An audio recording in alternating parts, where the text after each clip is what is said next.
அன்புள்ள விருச்சிக ராசி அன்பர்களே வணக்கம். இந்த வார ராசி பலன். விருச்சிக ராசி அன்பர்களுக்கு 4ஆம் இடமாகிய சுகஸ்தானத்தில் ராகு இருக்கிறார். ஆகவே தாயாருக்கு உடல் நலக்குறைவு உண்டாகும். 5இல் சனி, சூரியன், புதன், செவ்வாய்.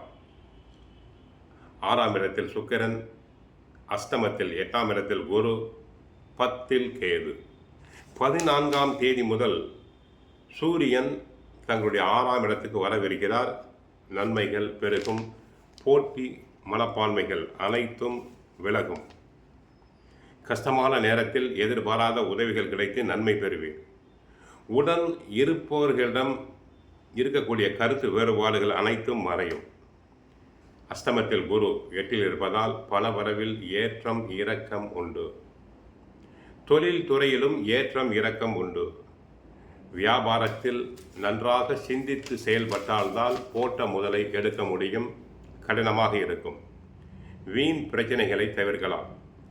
வேலைக்கு செல்பவர்களுக்கு உத்தியோகத்தில் பிறருடைய வேலையையும் சேர்த்து செய்ய வேண்டிய அவசியம் உண்டாகும். உயர் அதிகாரிகளுடைய கண்டிப்புக்கு தாங்கள் ஆளாவீர்கள்.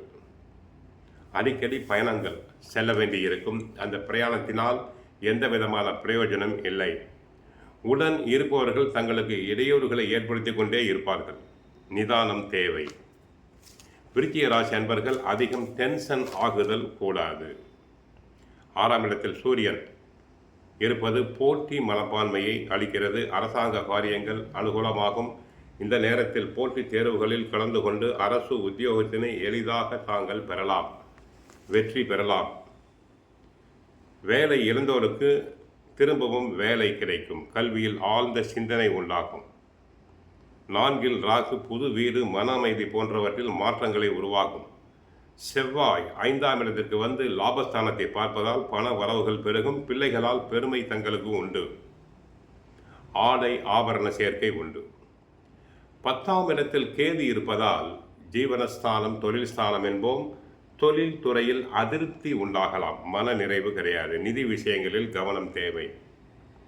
கணவன் மனைவி உறவில் கருத்து வேறுபாடுகள் வரலாம்.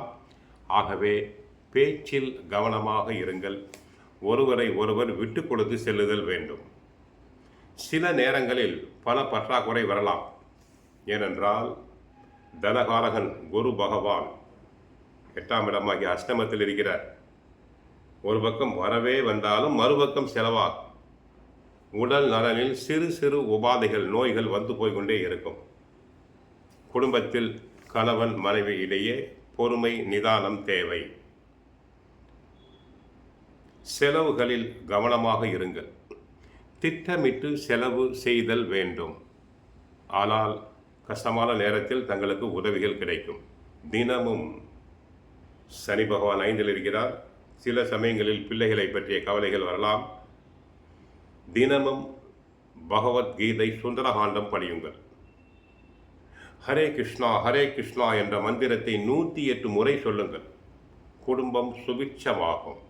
வாழ்க வளமுடன். ஹரே கிருஷ்ணா ஹரே கிருஷ்ணா.